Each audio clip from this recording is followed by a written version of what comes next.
नमस्कार दोस्तों, पिछले लेक्चर के अंदर हम मैट्रिक्स के अंदर जो टॉपिक पढ़ रहे थे ट्रांसपोज ऑफ मैट्रिक्स, तो हमने पढ़ लिया था ट्रांसपोज ऑफ मैट्रिक्स के बारे में। उसकी प्रॉपर्टीज़ हम पढ़ रहे थे। हमने बात की थी विषम सममित मैट्रिक्स, सममित मैट्रिक्स क्या होती हैं। तो उम्मीद है वो चीज़ें आपको याद होंगी, वो चीज़ें आप साथ साथ याद कर रहे हैं। साथ में जो नोट्स आपको टेलीग्राम चैनल पर अवेलेबल हैं वो डाउनलोड कर लिख भी रहे होंगे। तो चलिए आगे हम बढ़ते हैं। इन क्लासेस को अपने दोस्तों के साथ शेयर ज़रूर किया करें। जो हम मेहनत आपके लिए कर रहे हैं, बिल्कुल फ्री ऑफ कॉस्ट पूरा कोर्स करवा रहे हैं। जो कोई नहीं करवा रहा वो हम आपके लिए करवा रहे हैं। तो इन क्लासेस को आप अपना फ़र्ज़ मानकर इन चीज़ों को शेयर ज़रूर कीजिएगा। चलिए शुरू करते हैं। देखिए, हम प्रॉपर्टीज़ पढ़ रहे थे कि अगर कोई सममित मैट्रिक्स है a प्लस ए टी आप करेंगे तो वो भी सममित होगा। ए टी आप कर रहे हैं वो सममित होगा। लेकिन a माइनस ए टी यानी ए टी का मतलब ट्रांसपोज, ऊपर पावर को हम कह रहे हैं ऐसा, तो a माइनस उसका ट्रांसपोज घटाएंगे तो वो विषम सममित मैट्रिक्स होगा। हमने बात भी कर ली थी कि दो आपके पास अगर सममित मैट्रिक्स है a और b, उनको आप चाहे जोड़ें या घटाएं तो वो जो मैट्रिक्स आपको प्राप्त होगी जोड़ने या घटाने पर दोनों सममित मैट्रिक्स को, तो जो मैट्रिक्स प्राप्त होगी वो आपको सममित मैट्रिक्स ही प्राप्त होगी। ए बी प्लस बी ए कर दें तो भी जो मैट्रिक्स प्राप्त होगी वो सममित मैट्रिक्स प्राप्त होगी। और आराम से हमने प्रूफ भी कर लिया था। अगर आपको याद नहीं रहती हैं ये चीज़ें तो आप प्रूफ भी कर सकते हैं आसानी के साथ। उनका ट्रांसपोज लेकर देख लीजिए तो वही चीज़ आपको प्राप्त होगी। विषम सममित मैट्रिक्स की बात की थी कि दो विषम सममित मैट्रिक्स है ए और बी, उनको आप घटाएंगे जोड़ेंगे तो विषम सममित मैट्रिक्स ही आपको प्राप्त होगी। ए बी माइनस बी ए करेंगे तो भी आपको विषम सममित मैट्रिक्स प्राप्त होगी। अगर कोई मैट्रिक्स ए सममित है तो उसका इन्वर्स भी क्या होता है, सममित है। अगर कोई ए मैट्रिक्स विषम सममित है तो उसका इन्वर्स भी क्या होता है, विषम सममित मैट्रिक्स होता है। तो इन सभी चीज़ों पर हम अच्छे से बात कर चुके थे, अच्छे से चीज़ों को समझा दिया था मैंने आपको। आज ये अंतिम चरण में आपका मैट्रिक्स चल रहा है तो थोड़ा बहुत ये 15-20 मिनट की क्लास होगी, ये पूरा अपना मैट्रिक्स कंप्लीट हो जाएगा। फिर उसके बाद डिटरमिनेंट सारणी करेंगे, या उससे पहले मैं क्वेश्चन भी करवा सकता हूँ आपको मैट्रिक्स के जितने भी क्वेश्चन बनते हैं। लेकिन मैट्रिक्स और डिटरमिनेंट पढ़ने के बाद अगर हम सभी क्वेश्चन करें तो वो ज़्यादा बेनिफिशियल रहेगा, वो ज़्यादा आपको अच्छे से मैं क्वेश्चन और भी क्वेश्चन करवा पाऊँगा, क्योंकि दोनों को मिश्रित रूप में क्वेश्चन एग्जाम के अंदर आते हैं। तो पिछले सालों में जो भी आए हैं क्वेश्चन या जो नए नए क्वेश्चन बनते हैं तो वो सारे क्वेश्चन हम करने वाले हैं। तो चलिए शुरू करते हैं। नेक्स्ट प्रॉपर्टी हम पढ़ रहे हैं अभी नंबर 5 पर। प्रॉपर्टी देखिए कि कोई भी मैट्रिक्स है, कोई भी आपकी मैट्रिक्स है, नंबर 5 ये है कि प्रत्येक मैट्रिक्स को सममित और विषम सममित मैट्रिक्स के, प्रत्येक मैट्रिक्स को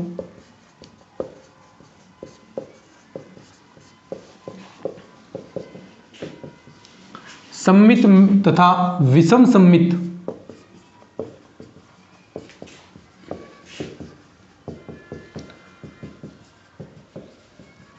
विषम सममित मैट्रिक्स के योग के रूप में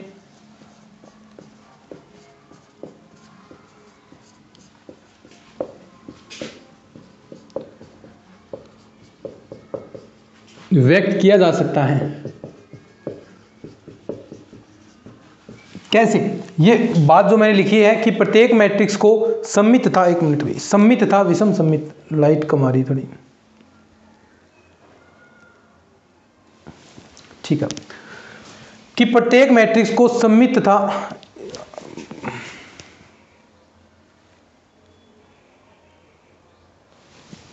प्रत्येक मैट्रिक्स को सममित तथा विषम सममित मैट्रिक्स के योग के रूप में आप लिख सकते हैं। कैसे? मान लीजिए ये आपके पास मैट्रिक्स ए है, बस मैं रिप्रेजेंट करके दिखा रहा हूँ, भी लिख सकते हैं। ये स्टेटमेंट आपको याद रखना है क्योंकि बहुत बार क्वेश्चन पूछ लिया जाता है, निम्न में से मैट्रिक्स के लिए सत्य कथन है, असत्य कथन है, तो इस प्रकार क्वेश्चन पूछे जाते हैं। तो ये आपको थोड़ा सा ध्यान रखना है भी इसके बारे में। तो ए बराबर, मैं देखिए ए को ऐसा लिख सकता हूँ 1/2a प्लस 1/2a, जोड़ेंगे तो वापिस ए ही आपको प्राप्त होगा। अब देखिए इस ए को मैं 1/2a प्लस 1/2a ऐसा लिखा। अब मैं इसके अंदर क्या 1/2at यानी ट्रांसपोज उसका जोड़ सकता हूँ और घटा सकता हूँ। ये मैंने जोड़ दिया और घटा दिया तो बात तो एक ही पड़ेगी, बात तो एक ही होगी ना, बात तो एक ही है, ठीक है। अब देखिए 1/2a, अब देखो इसके साथ मैं एक तो यहाँ पर आपके प्लस वाला ले लेता हूँ, 1/2a plus at plus 1/2a minus 80, ठीक है, यही आएगा। अब मुझे बताएं ये क्या होता है, A + AT कोई मैट्रिक्स है वो क्या होगी, सममित। ठीक है, वही बात करें A - AT वो क्या होती है, विषम सममित। और यही हमने बात की थी कि हम कोई भी मैट्रिक्स है उसे सममित और विषम सममित के योग के रूप में उसे व्यक्त कर सकते हैं, और वो हमने व्यक्त कर दिया। देखिए, सममित और विषम सममित। ठीक है, ये प्रॉपर्टी लिखें। फिर आगे और हम कुछ बातें करते हैं। स्टेटमेंट है बस ये।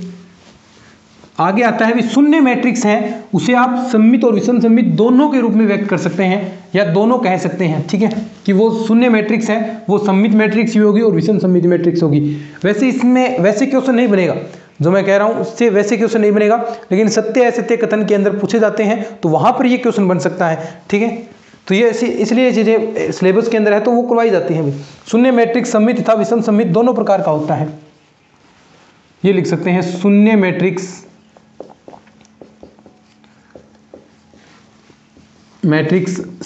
सममित तथा विषम सममित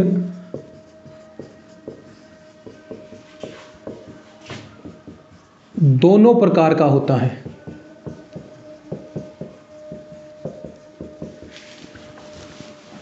ठीक है, या होता है। आगे कि जो प्रत्येक इकाई मैट्रिक्स है, प्रत्येक इकाई मैट्रिक्स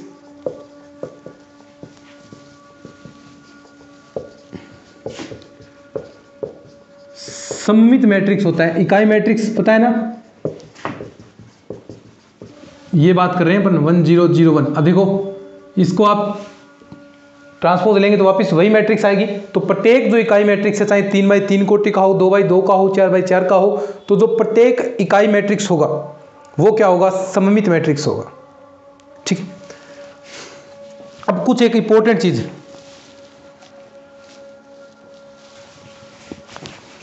पहले मैं स्टेटमेंट लिखता हूं फिर इसको हम अच्छे से समझने का प्रयास करते हैं कि यदि A एक विषम सममित, यदि A एक अनकोटि का विषम सममित, लिखें अनकोटि का विषम सममित अवयव, विषम सममित अवयव है, तो आपको पता होना चाहिए कि उसके मुख्य विकिरण के अवयव हैं वो क्या होते हैं, 0 होते हैं। ठीक है, अवयव हो तो इसमें विभिन्न हो तो इसमें विभिन्न की विभिन्न अधिकतम अशून्य संख्याएं, विभिन्न अधिकतम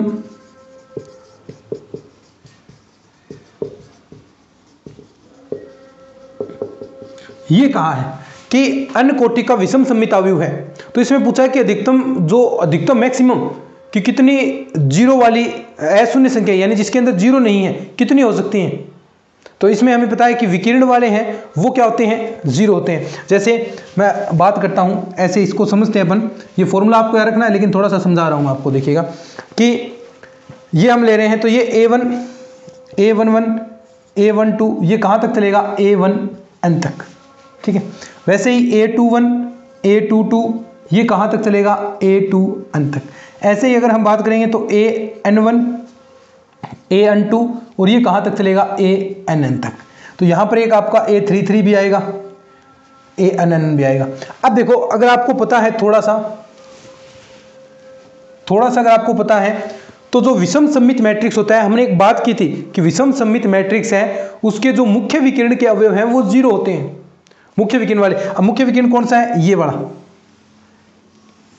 ये वाले क्या होते हैं, प्रत्येक अवयव 0 होगा, ये भी 0 ये भी 0 ये भी 0 ये भी 0। और ऐसे कितने अवयव हैं इसके अंदर, n। और ये n कोटि का यानी n बाई n, n ही तो इसके अंदर पंक्तियां हैं, n स्तंभ, देखो n पंक्ति होगी और n इसके स्तंभ है, n बाई n। तो टोटल अवयव कितने होंगे, और टोटल अवयव किसी मैट्रिक्स के अंदर ज्ञात करना है तो मैंने बताया था कितना होगा, जो टोटल इसकी कोटि है उसको गुणा करेंगे तो रिजल्ट आएगा। तो n कौन से गुणा करेंगे तो n स्क्वायर क्या है इसके अंदर, कुल अवयव, ये तो टोटल अवयव हो गया n स्क्वायर। और हमें बताना है कि अशून्य कौन से 0 नहीं है, ये तो टोटल हो गए, इसमें विकिरण वाले भी आएंगे। ये विकिरण वाले क्या है, सारे ही 0 होते हैं, ये मुख्य विकिरण वाले। अब इनको मैं घटा दूं तो टोटल आपके पास जो अशून्य संख्याएं बच जाएंगी। अधिकतम पूछा है, बाकी हम ऐसा मानकर चलेंगे बाकी और कोई जीरो है ही नहीं, ये लेकर चलेंगे। और भी हो सकता है, लेकिन इसने पूछा अधिकतम कितने होंगे, तो अधिकतम तो सभी मान सकते हैं कि विकिरण को छोड़कर बाकी सारे अशून्य संख्याएं हैं। तो n स्क्वायर में से ये तो हो गया कुल अवयव, इसमें से मैं ये विकिरण वाले घटा दूंगा n स्क्वायर माइनस n, तो ये क्या बच गया आपके पास, अधिकतम अशून्य संख्याएं, अधिकतम अशून्य संख्याएं बच गई। समझ में आ गया, n स्क्वायर माइनस n, बस आपको यही याद रखना है, n स्क्वायर माइनस n कैसे आया वो मैंने बता दिया कि इस प्रकार आएगा। तो ये स्टेटमेंट क्या है, यदि a एक n कोटि का विषम सममित अवयव है, विषम सममित नाम आते ही मुख्य विकिरण के अवयव क्या होंगे, जीरो होंगे, मुख्य विकिरण के अवयव जीरो। अब पूछा है कि अधिकतम अशून्य संख्या कितनी होगी इसके अंदर, तो मुख्य विकिरण वाले जीरो, टोटल अवयव में से जो जीरो है वो घटा देंगे। जीरो कितने हैं, n है, तो n स्क्वायर टोटल अवयव n स्क्वायर, और n स्क्वायर में से n घटा देंगे तो ये कितने आ गए, जो अधिकतम अशून्य संख्याएं हैं वो आपके पास बच गई। ठीक है, आगे बात करते हैं।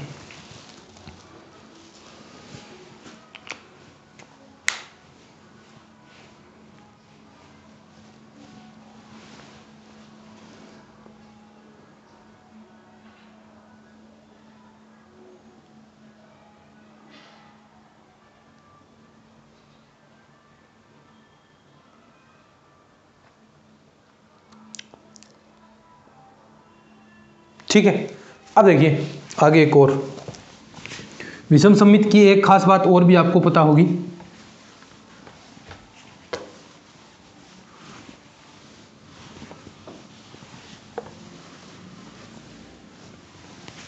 एक चीज और हम बात करेंगे,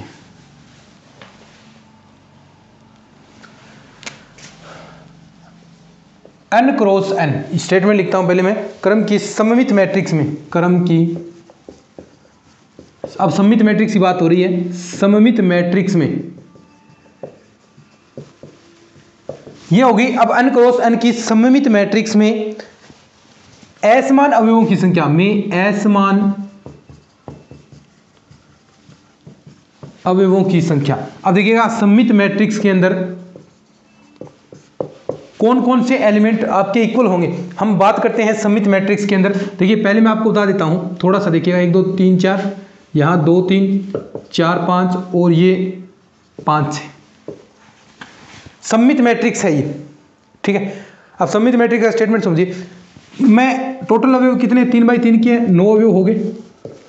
अधिकतम असमान अवयव कितने हो सकते हैं ये बात कर रहे हैं सममित मैट्रिक्स के अंदर। तो ये मैं पहले विकिरण वाले को छोड़ देता हूं, छोड़ दिया, इस विकिरण को छोड़ दीजिए। अब ऊपर वालों को देखिए, सममित मैट्रिक्स होगी उसके अंदर विकिरण को छोड़कर ये ऊपर वाले और ये नीचे वाले हमेशा समान होंगे। देख लीजिए 2 3 5 2 3 5 बराबर है ना, ये बराबर होंगे, ये सेम होने पड़ेंगे, ये समान होने पड़ेंगे। तो ये तो क्या है, समान है। तो ये तो उसने पूछा असमान कितने हो सकते हैं, तो टोटल अवयव है, कुल अवयव है जो आपके पास टोटल 9 है, उसमें 9 है, और उसमें से मैं विकिरण वाले पहले देखिए 9 है कुल अवयव n स्क्वायर। अब n स्क्वायर में से ये तो हो गया आपके पास कुल अवयव, इसमें से मैं पहले विकिरण वाले घटा दूं, विकिरण वाले कितने हैं 3। ठीक है, अब ये टोटल अवयव ये आ गए, अब 6 बचे ना, ये 6 बच गए, लेकिन ये 2 बार है तो इसको मैं 2 का भाग दूंगा, तो ये कितना आया 3। अब इसमें मैं वापिस, क्योंकि ये तो हो गए 3, ये वाले इनका रिजल्ट हमने निकाल दिया कि 3 अलग हैं, क्योंकि समान थे 6 समान थे, तो उसमें 2 का भाग दिया तो 3 ही अलग बचे। उसमें मैं ये और जोड़ दूं वापिस, तो अधिकतम 6 जो अवयव हैं वो क्या है, असमान है अधिकतम। अब देखिए हो सकता है यहाँ पर सेम अक्षर आ जाए, वो अलग बात है, लेकिन इसने अधिकतम पूछा है, तो अधिकतम पूछा है तो हम सारे भिन्न भिन्न ही लेकर चलेंगे, अधिकतम असमान अवयव। तो ऐसे ही मैं इस पूरे फॉर्म के अकॉर्डिंग फॉर्मूला निकालना चाहूँ तो वो फॉर्मूला देखिए कैसे निकलेगा, A11 A12 A1n तक फॉर्मूला देखिएगा, A21 और ये A21 तक, और ये A22 A21 और यहाँ पर A3 आ जाएगा, ऐसे ही चलता रहेगा ये AN तक। अब ये जो पहले हैं टोटल अवयव n बाई n कोटि का है, तो कुल अवयव कितने हो गए इसके अंदर n स्क्वायर। विकिरण के अवयव कितने होंगे, विकिरण कितने होते हैं, जितनी कोटि होती है, देखो ये 3 बाई 3 की थी, तो विकिरण n का मान बराबर होता है, विकिरण होगा n के बराबर। ठीक है, ये विकिरण है, पहले विकिरण वालों को मैंने छोड़ दिया। अब ये और ये सेम होंगे, अब ये और सेम सेम होंगे तो एक बार इनको लेना है, क्योंकि समान है, हमें असमान लेना है, तो असमान एक बार होंगे तो मैं पहले n स्क्वायर माइनस n ये घटा दूंगा, तो ये दोनों अवयवों का योग आ गया एक प्रकार से, ठीक है। विकिरण वाले घटा दिए तो यही अवयव बचेंगे टोटल में से, तो ये बचे n स्क्वायर माइनस n। अब देखो इसमें मैं 2 का भाग दे दूं, 2 का भाग दूंगा तो एक बार बच गए, प्लस वापिस ये n जो हमने निकाले थे वो वापिस मैं जोड़ देता हूं n, तो देखिए क्या बन जाएगा यहाँ पर n square minus n plus का 2n/2। देखिए एक n घटाएंगे तो यहाँ पर बच गया n स्क्वायर प्लस n/2, ये फॉर्मूला बन गया n प्लस 1/2। ये क्या होता है, प्राकृत संख्याओं का योग होता है n × n प्लस 1/2। देखो थोड़ा सा दिमाग लगाएंगे तो सारी चीज़ें आसान है भाई, तो इसमें अंदर कोई दिक्कत नहीं है। एक बार और सुन लीजिएगा अच्छे से, आपको सारी चीज़ें समझ में आ जाएगी। तो दोनों चीज़ें आपको समझ में आनी चाहिए, ठीक है, आ गई होगी, कोई हार्ड वाली बात नहीं है।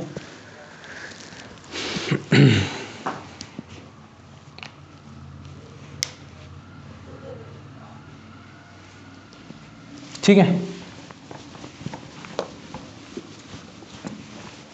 अब देखिए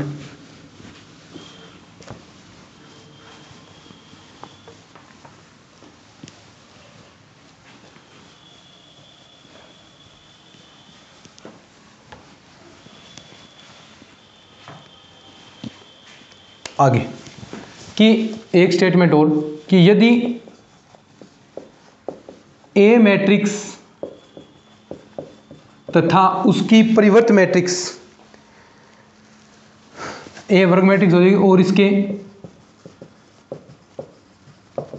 परिवर्त मैट्रिक्स मतलब AT, दोनों का गुणनफल I के बराबर हो, का गुणनफल, यदि ये वर्ग मैट्रिक्स लिख सकते हैं, यदि वर्ग, ठीक है, का गुणनफल इकाई मैट्रिक्स हो, गुणनफल इकाई मैट्रिक्स यानी A और AT को गुणा कराएं मैट्रिक्स हो, तो A समकोणिक मैट्रिक्स कहलाता है, समकोणिक मैट्रिक्स कहलाता है।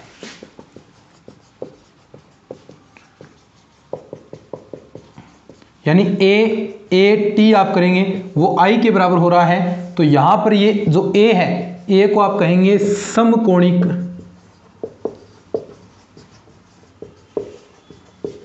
मैट्रिक्स। A फिर क्या कहलाएगी, आपकी समकोणिक मैट्रिक्स कहलाएगी।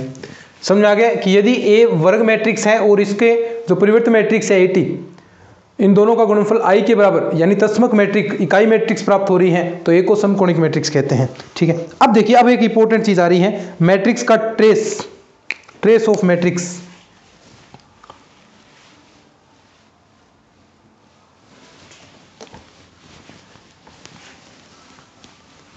मैट्रिक्स का trace,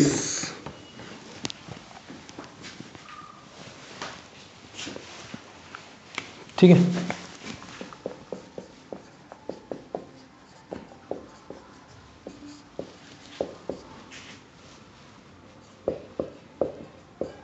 trace of matrix,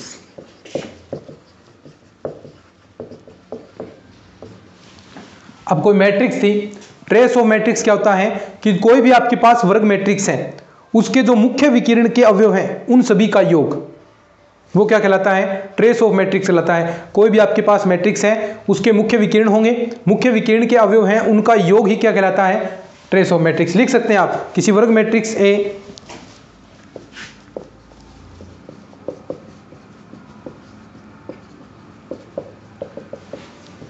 AIJ होगा, ठीक है, कोई वर्ग मैट्रिक्स है IJ, ये मान लीजिए अनक्रोसन, ठीक है। तो इसके जो विकिरण होंगे, मुख्य विकिरण, देखिए ऐसे ही वही बात हम कर रहे हैं,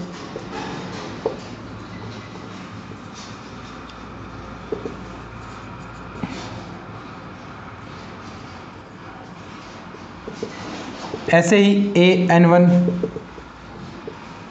अब जो ये मुख्य विकिरण के अवयव हैं, यही जो ये मुख्य विकिरण के अवयव हैं, इन्हें ही आप ट्रेस कहते हैं। आप लिख सकते हैं ट्रेस ऑफ A, ठीक है, A का ट्रेस, ठीक है, A का ट्रेस क्या होगा, A11 प्लस A22, जो सेम आते हैं ना, 33 A44, ऐसे ही ANN, इनका योग क्या कहलाता है? ट्रेस कहलाता है। इसे आप कैसे लिख सकते हैं? ट्रेस A ऐसे लिख सकते हैं, AI, ऐसा लिख लीजिए कि सेम टू सेम आएंगे, कोई भी आप मान रख लीजिए, और I का मान क्या होगा? समेशन I बराबर 1 से n तक। यानी मुख्य, सीधी सी बात है कि जो मुख्य विकिरण के अवयव हैं उनको जोड़ना है, जोड़ेंगे। जैसे ये बात करते हैं अपन 2 4 6 3। अब इसका ट्रेस पूछ रहे, ट्रेस कितना होगा? मुख्य विकिरण के अवयव ये 2 हैं, 3 + 2 बराबर 5। ऐसे ही 3 वाला और ले लें हम, लेकिन वर्ग मैट्रिक्स होनी चाहिए। तो ये ट्रेस हो गया। इसकी कुछ प्रॉपर्टीज हैं, और प्रॉपर्टीज बिल्कुल सिंपल सी बात है, कोई हार्ड वाली बात नहीं है। मैट्रिक्स आपकी कंप्लीट हो गई है। प्रॉपर्टीज की अगर हम बात करें, देखिएगा प्रॉपर्टीज। नंबर 1, पहली प्रॉपर्टीज कि ट्रेस आप निकाल रहे हैं और साथ में कोई के कांस्टेंट अचर है, तो वो वही बात जो हमने पहले परिवर्त के अंदर की थी, ये बाहर आ जाएगा और इसका ट्रेस हो जाएगा। दूसरी प्रॉपर्टी, दूसरी कि ट्रेस A ± B आप निकाल रहे हैं, तो ये अलग अलग लग जाएगा, ठीक है। Trace A ± trace B। तीसरी बात, अगर आप ट्रेस AB निकाल रहे हैं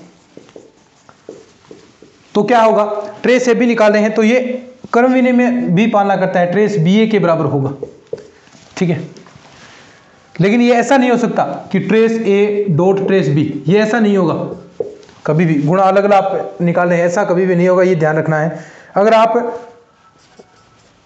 ट्रेस AT का ट्रेस निकाल रहे हैं परिवर्त का, तो वो क्या होगा? ट्रेस A के ही बराबर होगा, क्योंकि परिवर्त निकाल लीजिए, विकिरण के अवयव तो वही के वही रहते हैं, विकिरण वही रहेंगे तो वापस वही रिजल्ट आपको मिल जाएगा। अब देखिए 1-2 क्वेश्चन करते हैं अपन, जो हमने कल तक पढ़ा था उसमें एक हम बात करते हैं क्वेश्चन 1-2, और इसी के साथ ये टॉपिक अपना कंप्लीट हो जाएगा। टॉपिक अपना कंप्लीट हो जाएगा भाई। तो छोटे छोटे क्लासेस की सहायता से हम बिल्कुल एक स्पीडली चीज़ें चल रही हैं अपनी, पूरा सिलेबस हम ऐसे ही कवर करते हैं, हंसी मजाक में अपना सिलेबस कवर हो जाएगा। देखते ही देखते थोड़ा थोड़ा पढ़कर भी हम चीज़ें कवर कर रहे हैं, और यहीं से क्वेश्चन उठते हैं। ना उठे तो आप पेपर उठाकर देख लीजिए कहाँ से आते हैं, पेपर उठाकर देख लीजिए, क्वेश्चन यहीं से आते हैं। चीज़ें जो मैटर हम जो पढ़ा रहे हैं वहीं से क्वेश्चन आएंगे, ठीक है। बस प्रैक्टिस आपको करते रहना है, ये पहले भी मैंने कहा था। क्वेश्चन देखिए, क्वेश्चन मैं करवाता हूँ। यदि आपके पास क्वेश्चन है A तथा B समान कोटि के, यदि A तथा B समान कोटि के सममित, A तथा B है वो समान कोटि के सममित आव्यूह हैं, तो AB माइनस BA होगा। ऑप्शन कुछ इस प्रकार, विषम सममित, सममित, तीसरा आप लिख सकते हैं शून्य, और चौथा आप तत्समक। बताएं, बताना है भैया, ये बताने पड़ेंगे अब आपको। किसी ने याद किया है, पढ़ा है तो बता देगा। मैंने बताया था कि ये समान कोटि सममित है, तो AB माइनस BA क्या होगा? विषम सममित हो। जहाँ माइनस आता है वो लगभग विषम सममित होता है। आप इसे प्रूव भी कर सकते हैं, अगर नहीं किसी को आता तो प्रूव कर लीजिए। ट्रांसपोज आपको लेना, देखिए यहाँ ध्यान रखना, सममित देर का, इसने सममित देर का है तो AT बराबर क्या आएगा? A ही आएगा, ट्रांसपोज लेंगे तो। अगर हम इसका लेते हैं तो क्या होगा? अलग अलग AB का ट्रांसपोज माइनस BA का ट्रांसपोज, ठीक है। अब अलग इसका लेंगे तो ये क्या होगा? उल्टा होता है ना, मल्टीप्लाई AB ट्रांसपोज लेते हैं तो B ट्रांसपोज A ट्रांसपोज, ऐसा तो B transpose A transpose minus A transpose और B ट्रांसपोज। अब देखो B ट्रांसपोज का मतलब क्या होगा? B ही होगा, A ट्रांसपोज का A, AB। अब देखो ये उल्टा आ रहा है ना, माइनस का चिन्ह आ रहा है, AB माइनस B, ये BA माइनस AB, तो माइनस लेंगे तो ये वापस AB माइनस का B आ गया। माइनस का चिन्ह आया है, जहाँ माइनस का चिन्ह आएगा तो वो क्या होगा? विषम सममित होगा, ठीक है। तो ऐसे बहुत सारे क्वेश्चन हैं, आप आराम से कर सकते हैं। 1-2 क्वेश्चन नोट्सों के अंदर भी मिल जाएंगे आपको। फिर आगे व्युत्क्रमणीय अवयव आता है, तो वो हम जो आपकी मैट्रिक्स कंप्लीट होगी, डिटरमिनेंट्स के अंदर व्युत्क्रमण यहाँ भी टॉपिक पढ़ेंगे, यहाँ पर पढ़ने का कोई मतलब नहीं है। वो संक्रियाओं द्वारा आप इन्वर्स ज्ञात करते हैं, वो एग्जाम के अंदर ऐसा आता भी है, तो ऐसा नहीं करना। ए इन्वर्स हम अलग तरीके से निकालेंगे, एडजॉइंट ए बटा ए सारणिक, ये हमने पढ़ा है ना पिछली बार, तो उस हिसाब से निकालेंगे हम। जो अवयवों के मध्य संक्रिया लगाकर वो हम नहीं करेंगे, क्योंकि वो बहुत लेंथी होगा, तो वो तरीका हम पढ़ेंगे भी नहीं। तो वो हम जब डिटरमिनेंट्स आएगा तो उसके अंदर एक और तरीका हम पढ़ेंगे। अभी मैं जो बता रहा हूँ, ए इन्वर्स बराबर एडजॉइंट ए बटा ए सारणिक, एडजॉइंट ए सहखंडित होता है, वो नेक्स्ट क्लास के अंदर हम बात करेंगे, और ए सारणिक कैसे निकालेंगे वो भी हम बात करेंगे। तो चलिए आज के इस वीडियो के अंदर इतना ही। इस क्लासेस को शेयर जरूर करें भी, क्लासेस को आपके सहयोग की हमेशा हमें ज़रूरत होती है। जितना आप शेयर करेंगे उतना ही हम और भी अधिक मोटिवेट होकर आपको चीज़ें पढ़ाएंगे। चलिए आज के इस लेक्चर में इतना ही, धन्यवाद।